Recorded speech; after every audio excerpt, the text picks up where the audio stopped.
ကိုခက်ပညာတိုက်ခိုက်ရေးအားကစားဆိုတာပြိုင်ဖက်နဲ့ထိုးကြရတဲ့နာကျင်မှုပါတဲ့ကစားနည်းပါပဲဒါပေမဲ့တခါတည်းမှာတော့နာကျင်မှုတွေကသမိုင်းဝင်အမတ်တရားနဲ့ပရိသတ်တွေစိတ်ဝင်စားမှုကိုပါမြင့်တက်စေနိုင်ပါတယ်အခုတခါမှာတော့ပရိသတ်တွေတောင်မထင်မှတ်တဲ့ UFC သမိုင်းတစ်လျှောက်နာကျင်မှုအကြီးမားဆုံးတွေနဲ့ပြီးဆုံးသွားတဲ့ထိုးသက်ပွဲ10ပွဲကိုတင်ဆက်သွားမယ်ဖြစ်ပါတယ်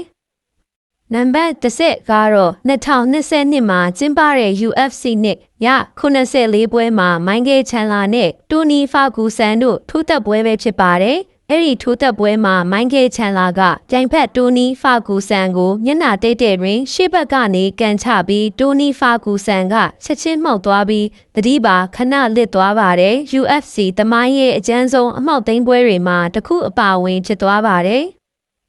နံပါတ်9ကတော့2011ခုနှစ် UFC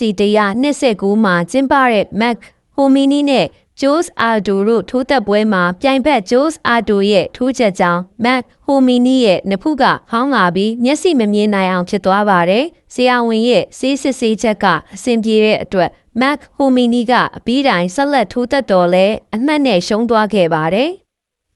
နံပါတ်10ကတော့2000ခုနှစ် UFC 34မှာကျင်းပတဲ့ Matt Hu နဲ့ Carlos Newton တို့ထိုးသက်ပွဲမှာ Matt Hu ကပြိုင်ဘက် Carlos Newton ရဲ့ချုပ်ကွက်ကြောင့်အရှုံးပေးကန်နီးဖြစ်နေချိန်မှာချုပ်ကွက်ကိုတုံးပြန်တဲ့အနေနဲ့ပြိုင်ဘက်အားအမြင့်ကိုမတင်ကဂျမ်းပင်ဘော်တွင်ပစ်ချလိုက်တော့ပြိုင်ဘက်ဖြစ်သူ Carlos Newton ဟာတတိပါလစ်သွားပါတယ်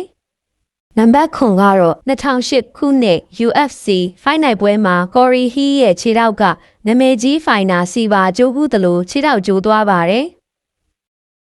နံပါတ်6တော့2004ခုနှစ် UFC 48ပွဲမှာ Fred Mi ကပြိုင်ဖက် Daniel Cormier ရဲ့လက်ကိုချုပ်ကွက်ဖြစ်လက်ကျိုးတီတိုင်အောင်ချုပ်ခဲ့ပါတယ်။ပြိုင်ဖက် Daniel Cormier ကလက်မပုတ်တော့လဲဒိုင်ကရက်လိုက်တဲ့အတွက်အရှုံးကိုမကြေမနက်ဖြစ်ခဲ့ပါတယ်။ပွဲအပြီးစစ်ဆေးချက်အရDaniel Cormier ရဲ့လက်ကတကယ်ကိုကျိုးသွားတာဖြစ်ပါတယ်။